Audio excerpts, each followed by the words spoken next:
যারা কখনো নানু দাদির স্পর্শে বড় হয়নি তারা কখনো বুঝবেই না নানু দাদি থাকাটা কত বেশি মূল্যবান। ছোটবেলায় মনে করতাম কবে যে বড় হব, আর বড় হয়ে মিস করি যে ছোটবেলাটাই ভালো ছিল, কেন যে বড় হলো। আজকে অনেক দিন পর নানুর কথা অনেক বেশি মনে পড়তেছে। নানু যখন বেঁচে ছিল তখন এত বেশি ঘুরতাম, নানুর বাসায় যেতাম আর এত বেশি আনন্দ করতাম। আমি অবশ্য নানি দাদি সবার ভালোবাসাই পেয়েছি, সাথে আমার বাবার সম্পূর্ণ ভালোবাসার সন্তান আমিই ছিলাম। এক কথায় অনেক বেশি আদর ভালোবাসা নিয়ে বড় হয়েছে। এই জন্যই মনে হয় আমার মধ্যে একটু ভালোবাসার ঘাটতি ফিল করি। এখন মনে হয় ভালোবাসাটা কমিয়ে গেছে আমার জন্য সবার। নানু নাই, দাদি নাই, বাবা নাই, কেমন যেন একাকিত্ব লাগে। যাই হোক, অনেক দিন পরে আজকে খালামুনি বাসায় যাচ্ছি। তো খালামুনি হঠাৎ করে ডেকেছে তার বাসায় যাওয়ার জন্য। তো গাছে একটু পানি দিয়ে যাচ্ছিলাম, কারণ 2 দিন আসবো, বলতে পারেন অনেক বছর পরেই যাচ্ছি। অ্যাকচুয়ালি আজকাল মানুষ একদমই যান্ত্রিক হয়ে গেছে, আর আমার খালামুনি তো চাকরি করে, সো একদমই টাইম পায় না। এই জন্য আমরা তেমন একটা যাইও না, গেলেও তেমন একটা থাকি না, কারণ খালামুনির অনেক বেশি কষ্ট হয়ে যাবে। ছোটবেলায় নানু অনেক বেশি ভালোবাসতো, তারপর তো ছোট খালা আমাকে অনেক বেশি ভালোবাসতো, আর ছোট খালার ভালোবাসা পরামর্শে অনেক বড় হয়েছে। আমি আমার ছোট খালামুনির কথা অনেক বেশি শুনি,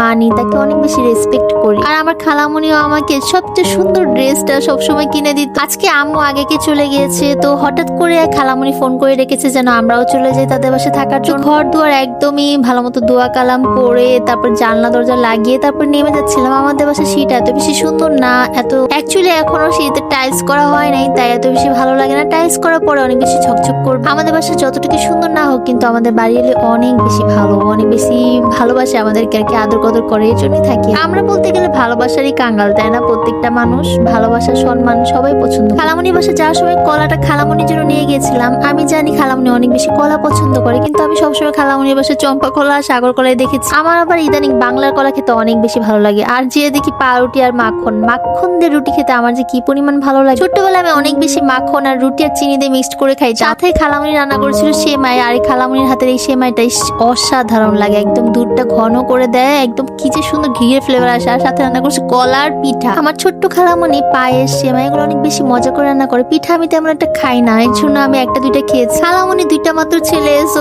খালামুনি বাসা গেলে খালামুনি সব গল্প করে। ওরা তো তেমন একটা কথা বলে না, কিন্তু অর্ক অনেক বেশি কথা বলে আমাদের। যাই হোক, রাতের বেলা চিন্তা করেছি যে সবাই মিলে একটা মুভি দেখবো, আর সেটা হবে হরর মুভি। আমি ভাবতেছিলাম তামিল হরর মুভি দেখবো, কারণ তামিল হরর মুভিগুলো একটু ফ্যান্টাসি বা হাস্যকর হয়। ফ্যাশন করে গাইজ তামিল হরর মুভিতে। 2টারে বলছিলাম একটু মুভি বের করে রাখতে, এমন মুভি বের করছে যে মুভি দেখতেই পারতেছিলাম না। তো এতক্ষণ ধরে আমরা মুভি সিলেক্ট করতেছিলাম যে কোনটা দেখবো কোনটা, একদমই মুভি খুঁজে পাচ্ছিলাম না। যখন একটা মুভি খুঁজে পেয়েছি 1 ঘন্টা দেখার পরে দেখি যে ল্যাপটপে ডিস্টার্ব দেখা দিয়ে সাউন্ডই হচ্ছে না। পরে কি আর করার, আবার কিছু সাউন্ড বক্স লাগিয়ে তারপর ল্যাপটপ ঠিক করা হলো। এখন থেকে ল্যাপটপে চার্জও চলে গেছে। দেন ল্যাপটপে চার্জ দিয়ে তারপর আবার আমরা মুভি দেখা শুরু করলাম। তো আমরা অন্ধকারে বসে বসে মুভি দেখতেছিলাম, ভালোই লাগছে। অ্যাকচুয়ালি আমার হচ্ছে ইংলিশ হরর মুভিতে এমন একটা ভালো লাগে না, আমি হিন্দি হরর মুভিগুলো খুব পছন্দ। ইংলিশ হরর মুভিগুলোতে ভূতগুলো কখনোই মরে না। সো গাইস, নেক্সট ব্লগে কিন্তু বাগান বিলাস দেখাবো। Till then stay with me. Thanks for watching, tata.